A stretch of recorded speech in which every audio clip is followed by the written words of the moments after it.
मैं हमेशा से इतना पथेटिक नहीं था, पर एक अनफॉर्चुनेट इवेंट ने दूसरे को लीड किया और अब मैं कुत्तों वाली जिंदगी जी रहा हूँ। मैं अपनी टॉक्सिक बीवी से भीख मांग रहा हूँ कि थोड़ी तो रहम खा ले और प्लीज मुझे डिवोर्स दे दे। पर डिवोर्स देने के लिए ये गैसलाइट वुमेन मुझसे कुछ ऐसी चीज डिमांड कर रही है जो मेरी करंट कैपेबिलिटी से बहुत ज्यादा है। शादी से पहले भी मेरी जिंदगी कोई सनशाइन एंड रोजेस नहीं थी। मेरा ड्रंकर्ड फादर था जो शराब और गैम्बलिंग में पूरा खो चुका था। मुझे सपोर्ट करने के बजाय वो मुझे फोर्स करता था कि मैं उसके एडिक्शन का बिल भरूं। मेरा तो बहुत दिल था कि मैं उस ड्रंक फादर को छोड़कर आगे बढ़ जाऊं, पर वो अकेला फैमिली मेंबर था जो बचा था। मेरी मदर तो पहले ही गुजर चुकी थी। मेरे पास कोई चॉइस नहीं थी, इसलिए मुझे करना पड़ा हर तरह के छोटे मोटे और ऑड जॉब्स ताकि मैं गुजारा कर सकूं।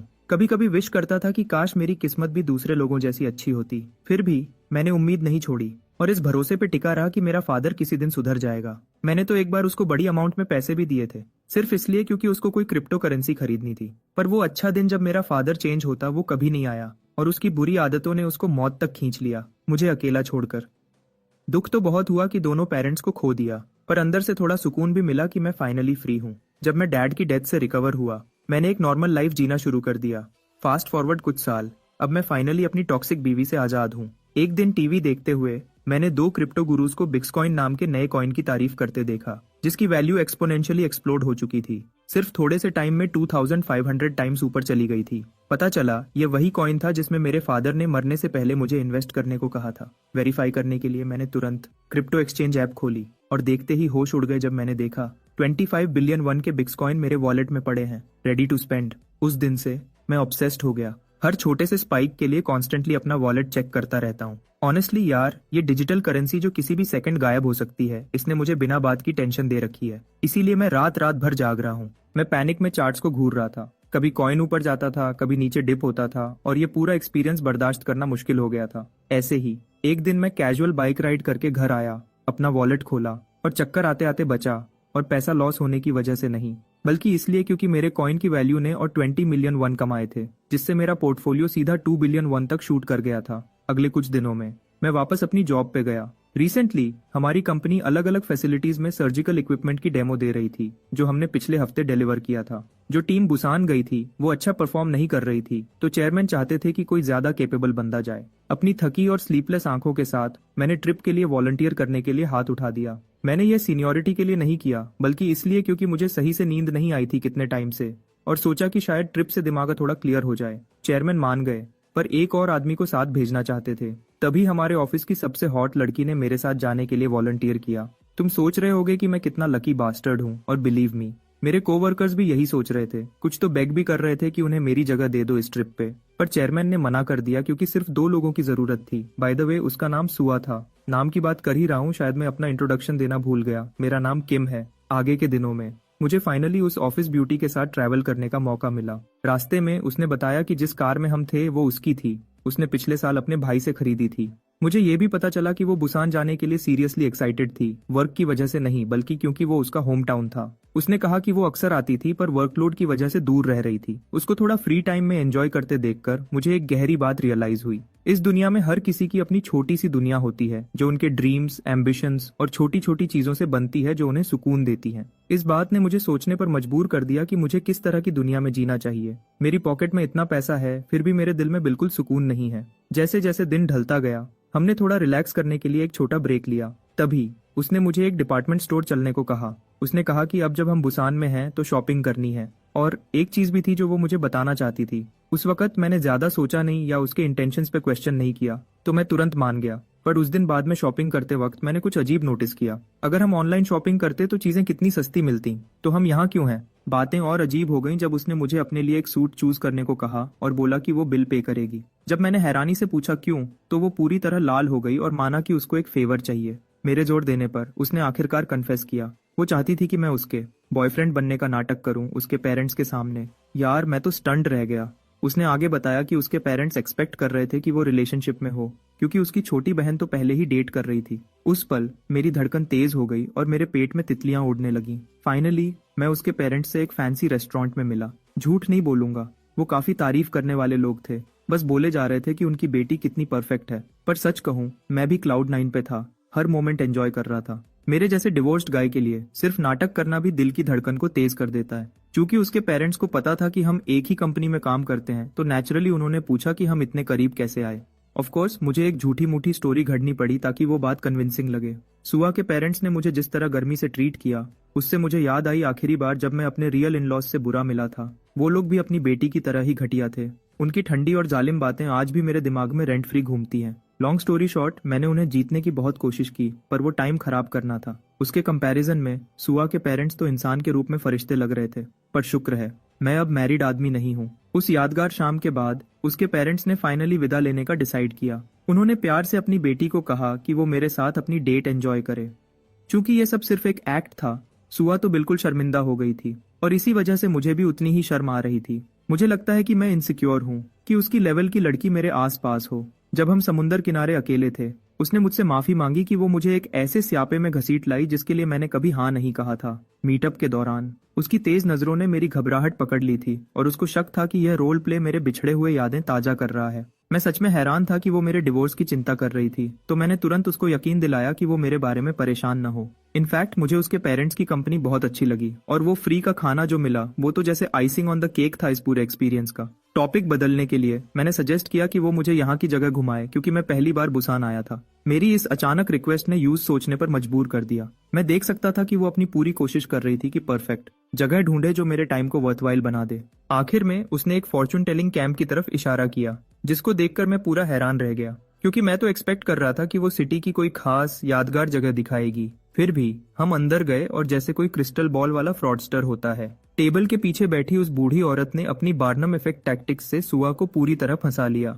उन जनरल बातों के दरमियान उस बूढ़ी औरत ने यह भी मेंशन किया कि सुआ ने रिसेंटली एक मौका गंवा दिया था। उस पल मुझे समझ नहीं आया कि यह बुढ़ी क्या बोलना चाहती है, पर अपेरेंटली वो बात कर रही थी सुआ के चूक जाने की अपनी फीलिंग्स को। मुझे कन्फेस करने से उस बूढ़ी औरत ने सुआ को यकीन दिलाया कि वो मौका जो उसने अभी छोड़ा है वो दोबारा जरूर मिलेगा और सलाह दी कि इस बार यूज पकड़ लेना। जब सुआ उस बुढ़ी की बकवास पे भरोसा कर रही थी, मैं तो ध्यान ही नहीं दे रहा था। मेरे लिए फॉर्चून टेलिंग सिर्फ एक स्कैम है। खैर, आखिरकार मेरी बारी आई। हालांकि मैं दिल से राजी नहीं था, पर सुआ ने इंसिस्ट किया कि मैं भी अपना फ्यूचर जानूं ताकि हमारा यहाँ आना वर्थवाइल हो। और मुझे लगा कि अब इससे ज्यादा अजीब कुछ नहीं हो सकता। पर उस बूढ़ी औरत ने सच में मेरी दुखने वाली नस दबा दी। उस औरत को किसी तरह पता था कि मेरा बचपन आसान नहीं था और मैं गरीबी में बड़ा हुआ हूँ। उसने मुझे और हैरान किया ये कहकर कि मेरे जैसे लोगों की किस्मत में ढेर सारा पैसा लिखा होता है। उसने कहा कि यह तो बस शुरुआत है और मेरी किस्मत की चमक बढ़ती जाएगी। उसने मुझे सलाह दी कि मैं दुनिया घूमूं और नए एक्सपीरियंसेस कलेक्ट करूं। तभी उसने कहा, ज्यादा अच्छे मौके मेरी तरफ खुद खिंचे चले आएंगे। मुझे बस अपनी जिंदगी को पूरी तरह जीना था और मौके मेरे पास दौड़े चले आएंगे, चाहे वो प्यार हो या पैसा। उसने कहा, मैं जो चाहूं वो पा सकता हूं। उसकी बातों ने मुझे बहुत सोचने पर मजबूर कर दिया और मेरे अनयूज्ड सेविंग्स की चिंता और बढ़ गई। उसने जो भी कहा उसका आधा तो मुझे समझ नहीं आया, पर अच्छा लगा कि एक बदलाव के रूप में कुछ पॉजिटिव सुनने को मिला। बदकिस्मती से वो छोटी सी खुशी उस पल गायब हो गई जब उस बूढ़ी औरत ने उस बेकार बकवास के लिए 200,000 वन मांग लिए। ऐसा लगा जैसे पूरे महीने की शॉपिंग और बस का किराया सीधा पानी में चला गया। शुक्र है हम जल्दी उस जगह से निकल गए उससे पहले कि वो और फ्रॉड करती। अगली जगह जो सुआ ने सोची थी वो ह्युंडई मार्केट थी, जहां वो कुछ ग्रिल्ड फूड खाना चाहती थी। इसी दौरान मैं अब भी अपने अकाउंट में पड़ी उस सोई हुई दौलत के बारे में सोच रहा था कि क्या पैसा सच में खुशी खरीद सकता है। मुझे जवाब तो नहीं मिला, पर मैंने ज्यादा गुजारिश नहीं की। वो पल इतना अच्छा था कि ओवर थिंकिंग से खराब नहीं करना चाहिए था। ऐसे ही हमारी बुसन की 4 दिन की बिजनेस ट्रिप आखिरकार एक बिटर स्वीट एंड पर आई और हम सोल वापस लौट आए। जब मैं घर पहुंचा और अपना वॉलेट चेक किया तो देखकर होश उड़ गए कि 200 मिलियन गायब हो चुके थे।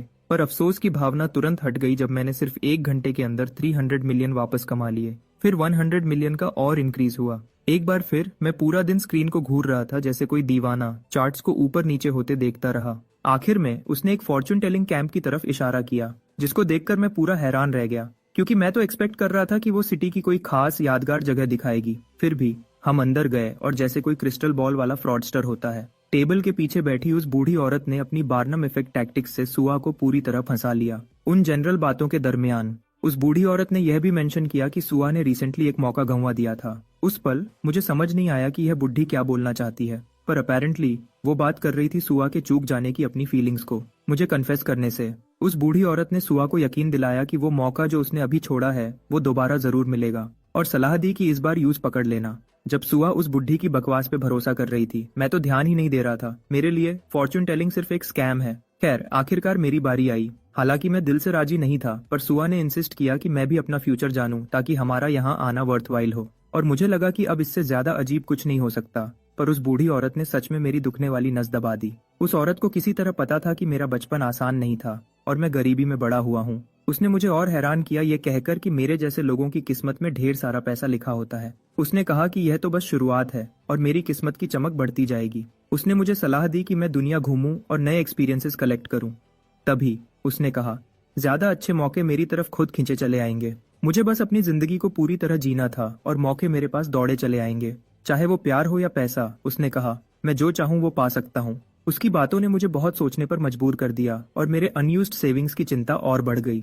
उसने जो भी कहा उसका आधा तो मुझे समझ नहीं आया, पर अच्छा लगा कि एक बदलाव के रूप में कुछ पॉजिटिव सुनने को मिला। बदकिस्मती से वो छोटी सी खुशी उस पल गायब हो गई जब उस बूढ़ी औरत ने उस बेकार बकवास के लिए 200,000 वन मांग लिए। ऐसा लगा जैसे पूरे महीने की शॉपिंग और बस का किराया सीधा पानी में चला गया। शुक्र है हम जल्दी उस जगह से निकल गए, उससे पहले कि वो और फ्रॉड करती। अगली जगह जो सुआ ने सोची थी वो hyundai मार्केट थी, जहां वो कुछ ग्रिल्ड फूड खाना चाहती थी। इसी दौरान मैं अब भी अपने अकाउंट में पड़ी उस सोई हुई दौलत के बारे में सोच रहा था कि क्या पैसा सच में खुशी खरीद सकता है। मुझे जवाब तो नहीं मिला, पर मैंने ज्यादा गुजारिश नहीं की। वो पल इतना अच्छा था कि ओवर थिंकिंग से खराब नहीं करना चाहिए था। ऐसे ही हमारी बुसन की 4 दिन की बिजनेस ट्रिप आखिरकार एक बिटर स्वीट एंड पर आई और हम सोल वापस लौट आए। जब मैं घर पहुंचा और अपना वॉलेट चेक किया तो देखकर होश उड़ गए कि 200 मिलियन गायब हो चुके थे। पर अफसोस की भावना तुरंत हट गई जब मैंने सिर्फ 1 घंटे के अंदर 300 मिलियन वापस कमा लिए। फिर 100 मिलियन का और इंक्रीज हुआ। एक बार फिर मैं पूरा दिन स्क्रीन को घूर रहा था जैसे कोई दीवाना, चार्ट्स को ऊपर नीचे होते देखता रहा।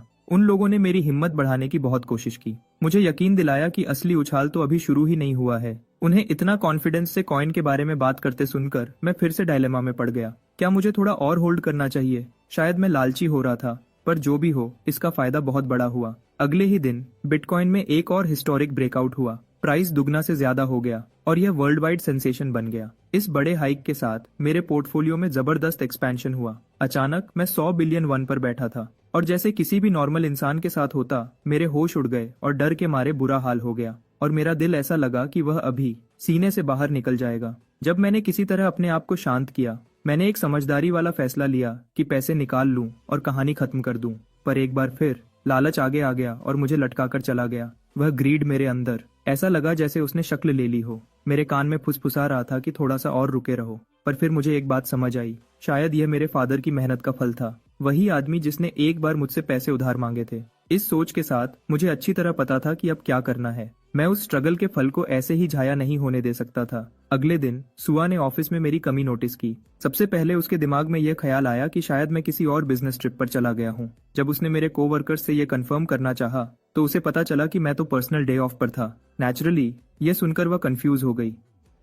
मैं एक आम बंदा था जिसके लाइफ में कुछ खास नहीं था, इसलिए उसकी कंफ्यूजन जायज थी। उसने बस उम्मीद की कि मैं ठीक हूँ। उसके उलट जो उसने सोचा, मैं एक्चुअली पास के फेरारी शोरूम में ऐसे ही शॉपिंग कर रहा था। सारी कार्स में से एक कार जिसने तुरंत मेरी आंख पकड़ी, वह फेरारी 458 इटालिया था। अपने काम के हिसाब से सेल्समैन ने स्पेक्स और फीचर्स की लंबी चौड़ी बातें शुरू कर दी, पर मुझे उसकी जरा भी परवाह नहीं थी। मुझे सिर्फ इसके लुक में इंटरेस्ट था। तो उसकी लंबी सेल्स पिच सुनने के बजाय मैंने अपना प्लैटिनम मास्टर कार्ड निकालकर उसे चुप करा दिया, पूरी अमाउंट वहीं पे करने के इरादे से। आप सोच रहे होंगे कि मैं इतनी आसानी से फेरारी की शॉपिंग कैसे कर रहा था। सच कहूं तो मैंने उस रास्ते को फॉलो किया जो मेरे फादर ने मेरे लिए बनाया था। मैंने अपने सारे कॉइन्स बेच दिए। यूएस डॉलर्स में मेरी वर्थ 100 मिलियन थी, जो मोटे तौर पर 100 बिलियन वन मेरे हाथ में थे। इतने सारे पैसे बैठे थे खर्च होने का इंतजार करते हुए। मुझे समझ नहीं आया कि और क्या करूं। तो हाँ, इस तरह मैंने फेरारी खरीदी। ट्रांजैक्शन कंप्लीट होने के बाद मैं शोरूम से ऐसे बाहर निकला जैसे कोई टोटल कूल गाय हो जिसे 0 फर्क पड़ता हो। पर अंदर ही अंदर मुझे हार्ट अटैक आने वाला था। जो कार मैंने अभी खरीदी थी उसकी कीमत 490 मिलियन वन थी। आपको ये कितना इंसेन है समझाने के लिए। बस याद रखो, जब मैं उस फॉर्चून टेलर को 2 लाख वन पे करने पर पसीना छोड़ रहा था, फिर भी मैंने पूरा जोर लगा दिया और अपनी विश लिस्ट की हर चीज चेक की। एक लग्जरी कार और एक फैंसी सूट तो मिल गया। मेरी टू डू लिस्ट पे अगली चीज थी अपने लिए एक स्वीट लग्जरी अपार्टमेंट ढूंढना। तो बिना किसी शक के मैंने शहर के सबसे बेस्ट हाउसिंग कॉम्प्लेक्स में एंट्री ली। रिसेप्शनिस्ट से रिक्वेस्ट करने से पहले मैंने 2 बार भी नहीं सोचा कि मुझे यहाँ अवेलेबल सबसे बेस्ट अपार्टमेंट दिखाएं। रिसेप्शनिस्ट ने आखिरकार मुझे एक सबसे महंगे अपार्टमेंट्स में से एक का टूर दिया। एक पल के लिए इतनी लग्जूरियस जगह खरीदते हुए मुझे अलग सा फील हुआ। मैं इस तरह की लाइफस्टाइल का आदी नहीं था। अपार्टमेंट्स मेरे टेस्ट के लिए बहुत ज्यादा लग्जूरियस थे। सिर्फ बाथरूम ही मेरे पुराने घर से बड़े थे और उस हाई राइज अपार्टमेंट से जो व्यू था, ऐसा कुछ मैंने अपनी जिंदगी में कभी नहीं देखा था। एक ही पल में मैंने मन बना लिया और आगे बढ़ा। ट्रांजैक्शन के साथ मेरी मिजरेबल फाइनेंशियल सिचुएशन की वजह से मुझे जिंदगी में बहुत कुछ छोड़ना पड़ा था, पर अब दुनिया भर के पैसे के साथ मुझे और पीछे हटने की जरूरत नहीं थी। मैंने न सिर्फ अपना अपार्टमेंट खरीदा बल्कि पूरा लीज अमाउंट एक बार में पे कर दिया। ये मेरी पर्सनल टू डू लिस्ट की चीजों में से एक था। जब मैंने पूरा पेमेंट टेबल पर रख दिया तो रिसेप्शनिस्ट के शॉक्ड एक्सप्रेशंस ने हर पेनी को वर्थ इट बना दिया। सुहा को मत भूलना। ऑफिस में जब दो कोवर्कर्स एक दूसरे के काफी करीब आ रहे थे और किस करने ही वाले थे, सुहा तेजी से अंदर घुसी और जिद करने लगी कि मेरा एड्रेस कहाँ है। उसकी इंटेंस नजर से वो दोनों डर गए और सोचने लगे कि वह इतनी डेस्परेट क्यों है मेरा ठिकाना जानने के लिए। जैसा कि आप समझ ही चुके होंगे, वह सिर्फ मेरे लिए परेशान थी क्योंकि मैं उस दिन काम से एब्सेंट था। उसने सोचा कि मैं बीमार हूं और मुझे चेक करना चाहती थी। उसकी इस अचानक रिक्वेस्ट पर कोवर्कर ने सवाल किया कि क्या यह नॉर्मल है कि एक कॉलीग दूसरे की इतनी चिंता करे। खैर, उसे मेरा एड्रेस नहीं पता था तो उसने शराफत से मना कर दिया और मुझे टेक्स्ट करने का वादा किया। जैसा एक्सपेक्ट किया था, थोड़ी देर बाद मुझे उसका मैसेज मिला और मैं हैरान था कि वह अचानक मुझसे मिलने आना चाहते हैं। जब मुझे रियलाइज हुआ कि मैंने उन्हें फिजूल में परेशान किया है, मैंने माफी मांगी और अपना एड्रेस भेज दिया। सुहा जुंगियप का शुक्रगुजार था कि उसने मेरा एड्रेस ढूंढ दिया। जितनी एक्साइटेड वह लग रही थी, जुंगियप को शक हुआ कि शायद उसे सच में मुझसे प्यार हो गया है। आखिरकार वो दोनों ने साथ मिलकर मुझे मिलने आने का फैसला किया। वह सच में क्यूरियस थे कि मैं कैसी जगह रहता हूँ और वह उत्साहित थे, पर जिस पल वह पहुंचे उनके होश उड़ गए। आप सोच रहे होंगे कि वह मेरे नए लग्जूरियस अपार्टमेंट से डैजल्ड हो गए, पर रियलिटी में मैंने उन्हें अपने पुराने ठिकाने पर बुलाया था, एक बेसमेंट अपार्टमेंट जो गंदगी और कीड़ों से भरा हुआ था। मैं वहां अपना सामान पैक कर रहा था क्योंकि शिफ्ट करना था। मैं देख सकता था कि जुंगियप तो खासकर उस जगह की हालत से बेहद नाखुश था, पर सुहा को कुछ और ही महसूस हुआ। उस तंग और मैसी अपार्टमेंट को देखकर उसने पहली बार सच में रियलाइज किया कि कुछ लोगों की लिविंग कंडीशंस कितनी खराब हो सकती हैं। उस पल उसे मुझ पर दया आई, डिवोर्स के बाद यहाँ अकेले रहने पर। चूंकि मैं शिफ्ट कर रहा था, मेरे दोनों कोवर्कर्स ने प्यार से मेरा सामान पैक करने और उठाने में हेल्प करने का ऑफर दिया। मैं नहीं चाहता था कि वह मेरे सामान को हैंडल करते हुए गंदे हों, पर मेरे मना करने के बावजूद उन्होंने फिर भी हेल्प की। बाहर पार्किंग लॉट में उनकी आंखें अचानक चली गईं, उस थर्ड रेट लॉट में पार्क की हुई फेरारी पर। नेचुरली वह कंफ्यूज थे। उनमें से कोई भी यह सोच नहीं सकता था कि वह कार मेरी हो सकती है। उन्होंने बस यही मान लिया कि वह बिल्डिंग के ओनर या किसी और की होगी, पर रियलिटी उनकी सोच से बिल्कुल अलग थी। उनका दिमाग प्रैक्टिकली फ्रीज हो गया जिस पल मैंने उन्हें अपना सामान उस कार में लोड करने को कहा। उन्होंने तब भी मानने से मना कर दिया। सोच रहे थे कि मैं सिर्फ किसी और की फेरारी के पास खड़ा हूँ, पर जब मैंने कंफर्म किया कि वह मेरी है तो उनका मुंह पूरा खुला का खुला रह गया। इस दौरान मैं देख सकता था कि जुंगियप दिमाग में हिसाब लगा रहा था, मेरी सैलरी, पॉसिबल इंस्टॉलमेंट्स और दूसरे कॉस्ट्स का, और उसे कुछ भी समझ नहीं आ रहा था। पर यह तो उनके सरप्राइजेस की शुरुआत थी। इस बार मैं उन्हें अपना नया अपार्टमेंट दिखाना चाहता था और वो दोनों तुरंत साथ चलने को मान गए। हालांकि उन दोनों को इनवाइट करते वक्त मैं एक छोटी सी बात भूल गया था। मेरी नई कार में सिर्फ 2 लोग ही फिट हो सकते थे, तो मैंने उनमें से एक को अलग से आने को कहा। पहले तो सुहा ने अकेले ट्रैवल करने के लिए वॉलंटियर किया, पर जुंगियप पीछे हट गया और उसे मेरे साथ राइड करने दिया। मैं देख सकता था कि वह बेचारा बंदा अंदर से रो रहा था फेरारी में राइड करने का मौका छूट जाने पर। चूंकि ये सुहा का पहली बार किसी लग्जरी कार में बैठना था, वह नेचुरली नर्वस थी। उसके साथ ड्राइव करते हुए मुझे अपनी पिछली ट्रिप याद आई और वह सुनकर मुझे उसके पेरेंट्स की याद आई। जब मैंने उसके पेरेंट्स का जिक्र किया तो उसने माना कि उसके पेरेंट्स एक्सपेक्ट कर रहे थे कि वह जल्दी ही मुझसे शादी कर लेगी। ऑफ कोर्स मैंने उस फेक हस्बैंड एक्ट को आगे बढ़ाने से मना कर दिया। उस पल वह मेरी तरफ सीरियस लुक के साथ पलट गई। वह कुछ जरूरी पूछना चाहती थी, पर उसकी आवाज रुक गई। जब मैंने उससे दोबारा पूछा तो साफ था कि उसे यह सेंसिटिव सवाल पूछते हुए आराम नहीं महसूस हो रहा था, तो उसने वह बात अपने तक ही रखी। अगर मुझे गेस करना हो तो शायद वह मेरे डिवोर्स के बारे में पूछना चाहती थी, कैसे और क्यों हुआ। हालांकि सच कहूं, उस वक्त मैंने ज्यादा नहीं सोचा। मैंने बस मान लिया कि वह मेरी अचानक आई दौलत के बारे में क्यूरियस थी। खैर, मैं शुक्रगुजार था कि सुहा और जुंगियप दोनों अपने काम से मतलब रख रहे थे। कहीं और मेरी एक्स वाइफ फोन पर बात कर रही थी, हाथ में हमारी पुरानी शादी की तस्वीर लिए। मेरे पीछे वह शायद कुछ प्लान कर रही थी। हालांकि मुझे पता नहीं था कि क्या। मैं अपनी नई जिंदगी एंजॉय करने में बहुत बिजी था। अगले कुछ दिनों में जुंगियप को भी उस ब्यूटी फेरारी में राइड करने का मौका मिला। तभी उसने अचानक पूछ लिया मुझसे एक अनएक्सपेक्टेड सवाल बिना सोचे समझे। वह जानना चाहता था कि मैं सुहा को किस नजर से देखता हूँ। मुझे अपने कॉलीग का यह सवाल अच्छा नहीं लगा, पर चूंकि हम साथ में हैंग आउट कर रहे थे, मैंने उसका सवाल आंसर करने का फैसला किया और सुहा को जितना हो सके उतने अच्छे तरीके से डिस्क्राइब किया। मेरे लिए वह एक साफ दिल काबिल औरत थी जो जानती है कि अपने आसपास के लोगों की देखभाल कैसे करनी है। मुझे सच में खुशी थी कि मुझे उसके जैसी जूनियर के साथ काम करने को मिला। हैरानी की बात है कि मेरे जवाब से जुंगियप संतुष्ट नहीं हुआ और वह और सुनना चाहता था। मैं पहले ही जान चुका था कि वह इस सवाल को कहाँ ले जाना चाहता है, तो मैंने टॉपिक क्लोज करने का फैसला किया। जब हम ऑफिस वापस आए, बाकी के कॉलीग्स हैरान थे यह जानकर कि मैं फेरारी का मालिक हूँ। जब उन्होंने पूछा कि मैं इतना पैसा कैसे कमाया जबकि मैंने बिटकॉइन काफी लेट खरीदा था, तो मैंने उन्हें एक कन्विंसिंग झूठ बोल दिया। दावा किया कि मैंने प्रॉफिट्स को बार बार री इन्वेस्ट किया था। वह लोग तुरंत मायूस हो गए यह देखकर कि मैंने उस कॉइन से कितना कुछ अचीव कर लिया था। आखिरकार वह दोनों रीसेंट क्रैश में अपना 40% पैसा खो चुके थे। अच्छा हुआ मेरे लिए, मैंने तभी बेच दिया, उस तबाही के आने से काफी पहले। मेरे कॉलीग्स ने मेरी इस बेहतरीन किस्मत को किसी गजब के ट्रेडिंग जीनियस समझ लिया जो शायद मुझ में था। वह चाहते थे कि मैं उनका क्रिप्टो गुरु बन जाऊं और उन्हें यह सब सिखाऊं। हम तीनों में से सिर्फ मैं ही जानता था कि वह गलत जगह पहुंचे थे। बात को टालने के लिए मैंने बस कुछ उल्टा सीधा बक दिया, सिर्फ एक line, heart of a beast. वह दोनों मेरी बातों को बहुत ज्यादा सीरियस ले गए और उसका मतलब निकालने लगे। मैं इतना सीधा झूठ बोल नहीं पा रहा था, तो मैंने चुप रहने का फैसला किया। शुक्र है मुझे कुछ कहने की जरूरत नहीं पड़ी, क्योंकि उनमें से एक ने मान लिया कि मेरे कहने का मतलब था एक अच्छी सोच रखना। खैर, मैंने उसे उसके हिसाब से जीने दिया। वह मुझे मेरी फाइनेंशियल सक्सेस के बारे में सवाल करते रहे और मान लिया कि मैं शायद और बिजनेस वेंचर्स ढूंढ रहा हूँ। मैंने बस हाँ में सिर हिलाकर उनके साथ नाटक किया। हालांकि मैंने उन्हें थोड़ा सच भी बताया। मैंने सच में और कई कॉइन्स में री इन्वेस्ट किया था, क्योंकि मेरी इंस्टिंक्ट ने मुझे कहा कि क्रिप्टो में अभी और ग्रोथ की गुंजाइश है। उन्हें कुछ कॉइन्स सजेस्ट करने से पहले मैंने पूरी तरह साफ कर दिया कि मैं किसी चीज के लिए जिम्मेदार नहीं हूंगा। रिस्क लेना उनका फैसला था। आखिरकार मैंने उन्हें XRP और इथीरियम के बारे में बताया, दो कॉइन्स जिनकी सबसे ज्यादा पोटेंशियल थी। जैसा एक्सपेक्ट किया था, दोनों कोवर्कर्स को शक हुआ क्योंकि वह उस वक्त रिलेटिवली नई करेंसीज थीं, तो मुझे बीच में आकर सब कुछ समझाना पड़ा। XRP का मुख्य मकसद इंटरनल बैंक ट्रांजैक्शंस को सपोर्ट करना था, जबकि इथीरियम का मकसद ब्लॉकचेन टेक्नोलॉजी का इस्तेमाल करके अलग अलग तरह के ट्रांजैक्शंस को इनेबल करना था।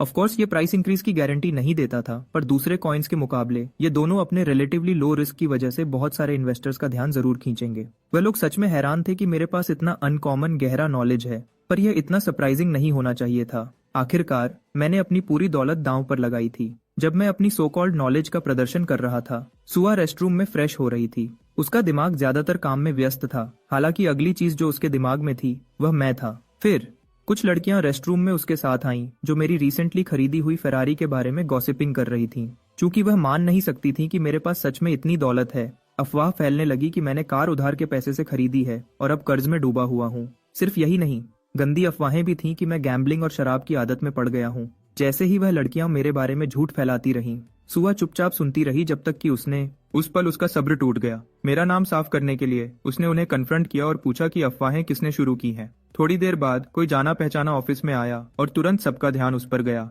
वह एक औरत थी और काफी खूबसूरत। वह सीधे काउंटर पर गई और टीम लीडर से मेरे ठिकाने के बारे में पूछा। टीम लीडर ने ज्यादा हेल्प नहीं की। उसने जानबूझकर सच छुपाया और झूठ बोला कि मैं बाहर गया हूँ। पर मेरी बुरी किस्मत, मैं उसी पल कॉन्फ्रेंस पेपर्स का बड़ा स्टैक लिए ऑफिस के दूसरी तरफ से गुजर रहा था। उस औरत ने मेरी आवाज पहचान ली और मेरी तरफ पलट गई। जैसे ही उसने बॉक्सेस पकड़ने में मेरी हेल्प की, मैंने उसका शुक्रिया अदा किया, पर तुरंत वापस भी ले लिया। वह औरत कोई और नहीं, मेरी एक्स वाइफ थी। हाँ, वही बिच जिसने मुझे पहले ही काफी ट्रॉमा दिया था। जिस पल मैंने उसका चेहरा देखा, मेरा दिमाग सीधा पिछले वक्त में चला गया। हर बार जब उसने मेरे साथ कचरे जैसा बर्ताव किया। हमारे हनीमून पर भी उसने मुझसे लड़ाई की और मुझे जलील किया क्योंकि मैंने हमारे रुकने के लिए बेस्ट होटल बुक नहीं किया था। वह गैसलाइटिंग में PhD की हुई औरत थी, जबकि मैं एक सीधे साधे विचारों वाला आम इंसान था। उसके ताने, उसकी गैसलाइटिंग और जिस तरह से उसने हमेशा मुझे इनसिक्योर फील कराया, आज भी मेरे दिमाग में गूंजते हैं। और अब उसे सीधे अपने सामने देखकर मैंने आंख मिलाना भी नहीं चाहा। पर चूंकि वह मेरे जूनियर के ऑफिस में काम कर रही थी, मेरा जवाब देना फर्ज बन गया, हालांकि न चाहते हुए। बॉक्सेस नीचे रखने के बाद मैंने न चाहते हुए वो फाइल्स ले लीं जो वह देना चाहती थी। मैं पलटा नहीं, उसकी प्रेजेंस से डरना तो दूर की बात थी। फाइल्स लेने के बाद मैं कॉन्फिडेंस से उसे आगे निकल गया, जिससे वह और गुस्सा हो गई। उसका गुस्सा साफ दिख रहा था। वह नाराज थी कि मैंने उस डरपोक लूजर की तरह एक्ट नहीं किया जो मैं हुआ करता था। ओह, मुझे लगता है मैं उसका नाम बताना भूल गया। वह हंचेवन है। वह ऑफिस में मेरी फेरारी देखकर परेशान थी। क्या ही सैवेज था मैं, है ना? ये बिच अब पछता रही है कि उसने मुझे डिवोर्स दिया। अगर उसे पता होता कि मैं इतना अमीर होने वाला हूँ तो वह उस शादी को थोड़ा और खींच लेती। पर अब पिछला वक्त रोकर वापस नहीं आना था, इसलिए उसने डिसाइड किया कि वह मुझे पूरी तरह नीचे गिरा देगी। जैसे ही उसने ऑफिस में एंट्री ली, उसने अपना वह झूठा इनोसेंट बिच फेस बना लिया। ऐसे एक्ट कर रही थी जैसे डिवोर्स से परेशान बेचारी विक्टिम हो। उसकी टॉक्सिक फीमेल फ्रेंड्स ने उसे घेर लिया, उसे तसल्ली देने की कोशिश कर रही थी। अपनी ऑस्कर विनिंग परफॉर्मेंस देते हुए, रोने का नाटक करते हुए उसने सीधा मेरे बारे में झूठ बोला। दावा किया कि मैंने उस पर चिल्लाया, जबकि वह सिर्फ मुझे फाइल्स देने आई थी। वह अपने प्रो फेमिनिस्ट क्लिक से इधर उधर सिंपैथी बांट रही थी, पर वहां मौजूद सारी औरतों में से एक नर्डी लड़की इतनी बेवकूफ नहीं थी कि उसकी एक्टिंग में फंसी। इस दौरान मैं चुपचाप अपने ऑफिस स्पेस में अपना काम कर रहा था। हालांकि मेरा दिमाग बार बार उसकी तरफ जा रहा था। वह फाइनली वापस आ चुकी थी। पहले तो मुझे डर लगता था कि जब वह ऑफिस लौटेगी तो उसे देखकर ही मैं बीमार पड़ जाऊंगा, पर सच कहूं मैं बिल्कुल भी इंटिमिडेटेड नहीं था। इनफैक्ट मुझे कुछ भी महसूस नहीं हुआ। अचानक मेरा कोवर्कर मेरे पीछे से चुपके से आया और कुछ बात करना चाहता था। जब हम रूफटॉप पर पहुंचे उसने अचानक मुझे गले लगा लिया, जबकि दूसरे लोग मुझे बधाई दे रहे थे किसी वजह से जो मुझे समझ नहीं आई। जब मैंने सांगी से पूछा कि ये क्या बकवास हो रही है तो उसने फाइनली राज खोला। पता चला XRP की वैल्यू ने आसमान छू लिया था। सिर्फ 2 दिन में 70% और ऊपर चली गई थी। जिस पल मैंने यह सुना मैं गहरी सोच में चला गया। दिमाग में हिसाब लगा रहा था कि मैंने इस उछाल से कितना कमाया होगा। जैसा कि सामने आया मेरे XRP इन्वेस्टमेंट्स अकेला ही छू चुका था। एक बड़ा 100 बिलियन का आंकड़ा। यह नंबर सुनकर मैं हैरानी से पसीना छोड़ रहा था। इस दौरान मेरे कोवर्कर सिर्फ कुछ मिलियन कमाकर जश्न मना रहे थे, जो मेरे मुकाबले में सिर्फ चिलर स्पेयर चेंज था। वह मुझसे पूछने लगे कि मैंने XRP में कितना इन्वेस्ट किया था। मुझे झूठ बोलने में हिचकिचाहट हो रही थी, पर सच बोलना उनके होश उड़ा देता। तो मैंने आमतौर पर कह दिया कि मैंने हर कॉइन में 10 बिलियन इन्वेस्ट किए थे। ऑफ कोर्स वह इतना बड़ा नंबर सुनकर शॉक्ड थे। हालांकि यह मेरे असली इन्वेस्टमेंट का सिर्फ 20% ही था। 10 बिलियन इन्वेस्ट किया तो उन्होंने सोचा कि मेरा प्रॉफिट लगभग 7 बिलियन होगा। फिर वह पूछने लगे कि उन्हें होल्ड करना चाहिए या बेच देना चाहिए, पर चूंकि मैं जिम्मेदार नहीं बनना चाहता था मैंने उन्हें अपना फैसला खुद लेने को कहा। देखो, मुझे लग रहा था कि XRP में यह अचानक उछाल थोड़ा शक के दायरे में था। एक करेंसी जो असल में बैंक ट्रांजैक्शंस को तेज करने के लिए डिजाइन की गई थी, उसका अचानक बढ़ जाना ज्यादा समझ नहीं आया। एक ही एक्सप्लेनेशन जो मेरे दिमाग में आई वह ये थी कि ग्रीड क्रिप्टो मार्केट में जितना एक्सपेक्ट किया था उससे ज्यादा तेजी से फैल रहा था। 2 दिन तक नॉन स्टॉप गेन्स का मतलब अक्सर ये होता है कि कुछ बड़ा होने वाला है। जब उन्होंने पूछा कि मेरा क्या प्लान है तो मैंने सीधे कह दिया कि मेरा अभी बेचने का कोई इरादा नहीं है। जबकि मेरे कोवर्कर सोच रहे थे कि मैं शायद लालची हो रहा हूँ। मैंने सोचा कि जब सब लालची हो रहे हैं तो एक और उछाल पक्का आएगा। उस दिन कंपनी में यह बात तेजी से फैल गई कि मैंने क्रिप्टो से बहुत बड़ा हाथ मारा है। कम उम्र में अमीर होने की यह चटपटी कहानी सबका ध्यान खींचने के लिए काफी थी। जल्दी ही हर बातचीत में मेरा नाम लिया जा रहा था। जब सब इस बारे में बात कर रहे थे कि मैंने कैसे इतना पैसा बनाया और दूसरों की भी थोड़ी कमाई करने में हेल्प की, मेरी bitch of an ex wife ये सब सुन रही थी। और जैसा एक्सपेक्ट किया जाता वह पूरी तरह तबाह हो चुकी थी। इतना ज्यादा कि उसने अपनी कॉफी फर्श पर फेंक दी। सबका ध्यान अपनी तरफ खींच लिया। कट टू सुआ एक कैफे में बैठी है। उसकी प्रेजेंस अकेली ही काफी थी। हर किसी की आंखों को अपनी तरफ खींच रही थी। कुछ तो उसे मॉडल भी समझ रहे थे। हालांकि इंटरेस्टिंग बात यह थी कि वह थोड़ी उदास लग रही थी। पता चला कि उसे जोंग योप ने बुलाया था, जो उसे मेरे बारे में बात करना चाहता था। चूंकि वह मूड में नहीं थी, उसने उसे बकवास बंद करने और सीधे बात पर आने को कहा। जुंग योप ने उसकी सीधी बात का एहतिराम किया और पूछा कि मेरे बारे में जो अफवाहें फैल रही हैं उसे क्या लगता है। उन्होंने कहा कि मैं गैम्बलिंग का आदी था और अपनी एक्स वाइफ को अब्यूज करता था। हैरानी की बात है कि सुआ ने उसकी हर बात से डिसएग्री किया। उसको पता था कि ये सब बस जानबूझकर फैलाई जा रही गंदी गॉसिप है। जुंग योप उसके जवाब से संतुष्ट लगा और एक और सवाल पूछने आया, क्या वह मुझे लाइक करती है? यह वह सवाल था जिसका जवाब वह सच में उससे जानना चाहता था। और यह सुनकर वह तुरंत शर्मा गई। उसने जल्दी से मुझे फ्रेंड जोन करने की कोशिश की, पर जुंगयोप जिद्दी था। उसको पता था कि मामला सिर्फ दोस्ती से ज्यादा है। अचानक उसने उसे सजेस्ट किया कि उसे मुझसे कन्फेस कर देना चाहिए। ऑफ कोर्स ये कहना आसान था, पर करना मुश्किल, और वह शर्म से अपने आप को छुपा नहीं पा रही थी। इस दौरान मैं अपने चिपकू कोवर्कर्स से परेशान था, जो मेरे क्रिप्टो गेन्स के लिए मुझे जबरदस्ती बधाई दे रहे थे। हालांकि सब मेरे बारे में था। मैं अकेला था जो यह एंजॉय नहीं कर रहा था। मेरे कोवर्कर्स मेरी पिछली सलाह लेकर और कमाई करके बहुत खुश थे। मैं सच में हैरान था कि कितने लोगों ने अफवाहों को सुनकर मार्केट में छलांग लगा दी थी।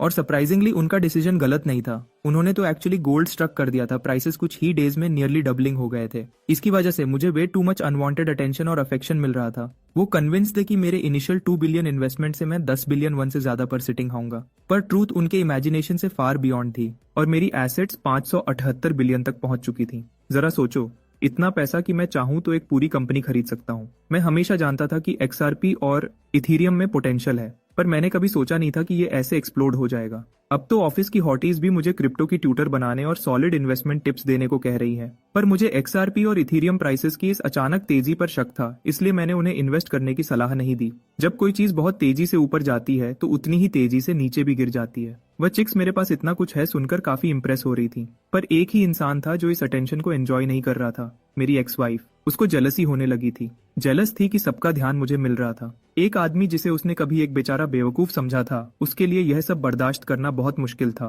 काश मैं पहले इतना अमीर होता तो वह मुझे डिवोर्स देने की हिम्मत नहीं करती। उस पल उसे अपना ट्रम्प कार्ड खेलने के सिवा कोई रास्ता नहीं बचा था। इस दौरान कंपनी के ग्रुप चैट में सब मेरी दौलत के बारे में बात कर रहे थे, जैसा कि आमतौर पर होता था। चैट अब नर्डी कॉइन टॉक से भरा हुआ टेलीग्राम स्टाइल क्रिप्टो चैनल बन गया था। मुझे इससे कोई प्रॉब्लम नहीं था, कम से कम सब एंजॉय कर रहे थे और किसी को अभी तक कोई नुकसान नहीं हुआ था। तभी अचानक मुझे एक जाना पहचाना टेक्स्ट आया, जिसको देखकर मैं हिचकिचा गया। ऑफ कोर्स वह हन चैवोन थी, वही गैस लाइटिंग बिच जैसी वह थी। उसने हमारे डिवोर्स को शुगर कोट करने की कोशिश की और मुझसे फिर से नजदीकियां बढ़ाना चाहती थी। उसने मेरे गरीब बचपन और अनाथ होने पर दिखावा करते हुए सिंपैथी दिखाई। हमारे बीच चीजों को सुलझाने और हील करने के लिए उसने मिलने का सजेशन दिया, पर मुझे अच्छी तरह पता था कि वह क्या चाल चलने की कोशिश कर रही थी और मैं अब उसके गेम्स नहीं खेल रहा था। जैसे ही मैं उसका नंबर ब्लॉक करने वाला था, मुझे सुआ का कॉल आया। मैं बिल्कुल एक्सपेक्ट नहीं कर रहा था और तुरंत आंसर किया। वह हैरान थी कि मैंने कितनी जल्दी पिकअप किया, तो मुझे एक्सप्लेन करना पड़ा कि मैं बस फोन से खेल रहा था। फिर भी मैं क्यूरियस था कि उसने कॉल क्यों किया। उसने ज्यादा कुछ रिवील नहीं किया, बस कहा कि वह चेक कर रही थी। जैसे ही हम बातें कर रहे थे, कॉन्वर्सेशन नेचुरली आगे बढ़ी। उसने पूछा कि आने वाली छुट्टी के लिए मेरे क्या प्लान्स हैं। खैर, ज्यादा कुछ करने को नहीं था, बस मैं डिपार्टमेंट स्टोर जाकर कुछ नया फर्नीचर लेने का प्लान बना रहा था। मौका देखकर उसने पूछा कि क्या वह साथ चल सकती है, जिसको सुनकर मुझे सच में हैरानी हुई। जब तक मैंने जवाब नहीं दिया, वह चुप रही। साफ था कि वह सबसे बुरे की उम्मीद कर रही थी, पर जब मैंने हाँ कहा, वह एक बच्चे की तरह खुश हो गई। और कॉल खत्म होने के बाद वह बहुत खुश थी, लिटरली इतनी खुश और शर्मिंदा एक साथ। जुंगयोप की बातें अचानक उसके दिमाग में गूंजने लगीं, वही बातें जो शायद मेरे साथ उसकी किस्मत तय कर सकती थीं। उसको यकीन नहीं था कि उसके पास कन्फेस करने की हिम्मत है, पर उसने उम्मीद की कि वह अपना बेस्ट देगी। जब अगला दिन आया, मैं पहले ही उससे मिलने वहां मौजूद था। शायद मेरी गलती थी कि मैं बहुत जल्दी आ गया। जैसे ही मैं पास के कैफे में जाने वाला था, सुआ बिल्कुल सही वक्त पर आई, जिसका मतलब वह भी जल्दी थी। वह उस दिन आमतौर पर से ज्यादा खुश लग रही थी और आम ऑनरिफिक्स के बजाय मुझे एएपीए कहकर बुलाने लगी। मुझे लगा कि चूंकि हम ऑफिस के बाहर थे तो यह ठीक था, जबकि मुझे उससे असली इरादों का कोई आइडिया नहीं था। वह सिर्फ मुझे देखकर ही शर्मा रही थी। इसके साथ हम दोनों एक साथ स्टोर के अंदर चले गए। मेरी बिच एक्स वाइफ को मत भूलना, जो मेरा इंतजार कर रही थी कि मैं आऊंगा। जब हम भीड़ भाड़ वाली आइल्स में घूम रहे थे, सुआ ख्यालों में खो गई। रियलाइज कर रही थी कि यह पहली बार था जब वह मुझसे अकेले में मिल रही थी। शायद जिस तरह से हम शॉपिंग और हंसी मजाक कर रहे थे, उसे डेट भी कहा जा सकता था। यह सोचकर वह और ज्यादा शर्मा गई। इस दौरान मैं बिल्कुल बेखबर था और सिर्फ उन्हें ढूंढने पर फोकस कर रहा था, जो सबसे अच्छा फर्नीचर हो सकता था। यहाँ तक कि उसने भी मेरी एक्साइटमेंट नोटिस की। मेरा एक्साइटेड होना भी लाजमी था। आखिरकार जब मैं उस सेमी बेसमेंट में रहता था, मेरे पास सिर्फ मोटी पुरानी रजाइयां थीं। इन प्रीमियम फैब्रिक्स का आराम महसूस करना ही मेरे लिए काफी था। 3 ब्लैंकेट सेट्स पर लगभग 2 मिलियन वन खर्च करने के बाद मैं आगे बढ़ा और एक कॉर्डलेस वैक्यूम क्लीनर खरीदा। फिर लेटेस्ट रेफ्रिजरेटर की बारी आई और फिर वॉशिंग मशीन और ऑफ कोर्स 2-3 सोफास भी। आखिर में मैंने वह सब कुछ खरीद लिया जो मैं चाहता था। टोटल कॉस्ट 56 मिलियन वन तक पहुंच गई। सच में ब्रो, मैं शॉपिंग में मजा कर रहा था। जब आप अल्ट्रा रिच होते हैं तो शॉपिंग में मजा आता है। इतना लग्जूरियस सामान खरीदने के बाद भी मेरी सेविंग्स पे ज्यादा फर्क नहीं पड़ा। इतना पैसा होना सच में एक वीडियो गेम में चीट कोड्स होने जैसा लगता है। अपनी शॉपिंग स्प्री की जल्दबाजी में मैंने अपनी साथ वाली लड़की को पूरी तरह भूल गया था। मैंने सोचा कि वह मेरे साथ आते हुए बोर हो गई होगी, पर मेरे अनुमान के उलट उसने कहा कि वह सच में एंजॉय कर रही थी। जब उसने रियलाइज किया कि वह मेरे साथ इतना अच्छा टाइम बिता रही है, तो उसे जुंगयोप की सलाह याद आई कि आखिरकार कन्फेस कर देना चाहिए। अब तक वह समझ गई थी कि वह हमेशा के लिए हिचकिचा नहीं सकती, तो हिम्मत जुटाकर वह मेरी तरफ पलटी, पर मैं एक बेवकूफ की तरह उसे इंटरप्ट कर बैठा। मेरे बुद्धू दिमाग को यह भी रियलाइज नहीं हुआ कि वह कन्फेस करने वाली थी और मैंने बीच में ही उसकी बात काट दी। उसने उस बात को टाल दिया और मुझे कहा कि मैं अपनी बात आगे बढ़ाऊं। पर जब उसने जिद की कि उसका सवाल अर्जेंट नहीं था, मैंने बात करना शुरू किया, लेकिन एक और ख्याल से दोबारा इंटरप्ट हो गया। मेरी बिच एक्स को मत भूलना। सीन पर उसे छोड़ने के बाद वह पूरी तरह पागल हो गई थी। यह बात कि मैंने आने की तकलीफ भी नहीं की उसे दीवाना बना रही थी। अगले दिन हमेशा की तरह मेरे कोवर्कर्स एक्सआरपी से हुए प्रॉफिट्स का जश्न मना रहे थे। इस वक्त तक पूरी कंपनी क्रिप्टो एडिक्ट्स बन चुकी थी और मैं उनका गुरु। हमारा असिस्टेंट मैनेजर नासंगुक, जिसने एक बार क्रिप्टो को गैम्बलिंग कहा था, उसे फाइनली अपना पहला प्रॉफिट मिला और वह खुशी से अपने होश खो बैठा। वह जिंदा मिसाल है उस डेफिनेशन की। अगर मैं करप्शन का हिस्सा नहीं हूं तो यह गलत है। अगले 2 महीने में इथीरियम 3 गुना हो गया और एक्सआरपी 10 गुना बढ़ गया। ये जोरदार प्रॉफिट्स ने सीधे साधे लोगों को भी लालची बना दिया। लोग हमेशा सोचते हैं कि एक बार जब वह बड़ा जीत जाएंगे तो लालच करना बंद कर देंगे, पर रियलिटी इसके उलट है। एक बार जब आप आसान पैसे का जाल खा लेते हैं, आप पहले ही जाल में फंस चुके होते हैं, तब आपके असूल और ईमान गायब होने लगते हैं। और आप एक के बाद एक लापरवाह हरकत करना शुरू कर देते हैं। उसके बाद हमेशा तबाही ही इंतजार करती है। शायद मैं तालाब में एक बड़ी मछली वेल था जिसका जाल में फंसना मुश्किल था, पर मैं भी उससे महफूज नहीं था। मुझे अब भी अपने फादर की सलाह याद है, सिर्फ इसलिए कि आपके पास गेम में एज है इसका मतलब ये नहीं कि आप जीतेंगे। जीत तभी मानी जाती है जब आप चिप्स हाथ में लेकर पोकर टेबल से उठते हैं। कंपनी चैट में 2 नाम हर मैसेज में आते रहते थे, मेरा और XRP का। असिस्टेंट मैनेजर नसोंगुक हर टेक्स्ट पढ़ रहा था, हसद में डूबा हुआ। उसको लगता था कि मैं तारीफ के काबिल नहीं हूँ, कि सिर्फ अच्छी किस्मत की वजह से मैं अमीर हुआ था। उसको लगता था कि वह मुझसे ज्यादा जानता है। उसका कॉन्फिडेंस उस 100 मिलियन वन से आया था जो उसने 1 महीने में कमाए थे। उसको यकीन था कि उसकी किस्मत आगे भी चलेगी, कि वह जल्दी ही रिवरसाइड कॉन्डो और स्पोर्ट्स कार खरीद लेगा, और फिर बाकी जो बचेगा वह सुआ जैसी किसी को अपना प्यार कन्फेस करना होगा। उसी पल मैंने ग्रुप चैट में अनाउंस किया कि मैं अपने दोनों XRP और इथेरियम को बेचने जा रहा हूँ। कुछ कोवर्कर्स को मेरे इस अचानक फैसले पर यकीन नहीं हुआ। नसंगुक को लगता था कि मैं पागल हूँ जो ऐसे वक्त में बेच रहा था। उसको यकीन था कि वह मुझसे ज्यादा होशियार है और उसे कोई फर्क नहीं पड़ता था। उसने दूसरों को भी मनाने की कोशिश की। उसके लिए मैं ग्रुप का लापरवाह बंदा था। फिर भी मैंने शांति से अपना रीजन बताया। मार्केट बहुत तेजी से बढ़ गया था और करेक्शन आना तय था। ऑफ कोर्स मैं सबका दिमाग नहीं बदल सकता था, तो मैंने एक आखिरी मैसेज के साथ चैट बंद कर दिया। अगले दिन मैं टीम लीडर ऑन म्योंगुक के पास था। टीम लीडर ऑन ने मुझे एक दूसरी जगह जाने को कहा। ये बंदा मुझे रूफटॉप पे ले आया और मेरी पीठ पर जोर जोर से थपकी मारने लगा। मेरा बॉस मेरी क्रिप्टो इन्वेस्टमेंट एडवाइस पर फख्र महसूस कर रहा था। मैंने एक लेटर खोला और उसे 2 हफ्ते की छुट्टी का नोटिस दिया। किसी वजह से लीडर ऑन तैयार नहीं था और उसे लगा कि मैं रेजिग्नेशन दे रहा हूँ। उसका चेहरा सच में प्राइसलेस था। सवाली नजर से पूछ रहा था कि मेरे जैसा इतना अमीर बंदा इस घटिया जॉब से रिजाइन क्यों नहीं कर रहा था। सुआ के साथ अपनी कॉन्वर्सेशन याद आई। मैंने उससे यूनाइटेड स्टेट्स जाने के अपने प्लान्स बताए थे।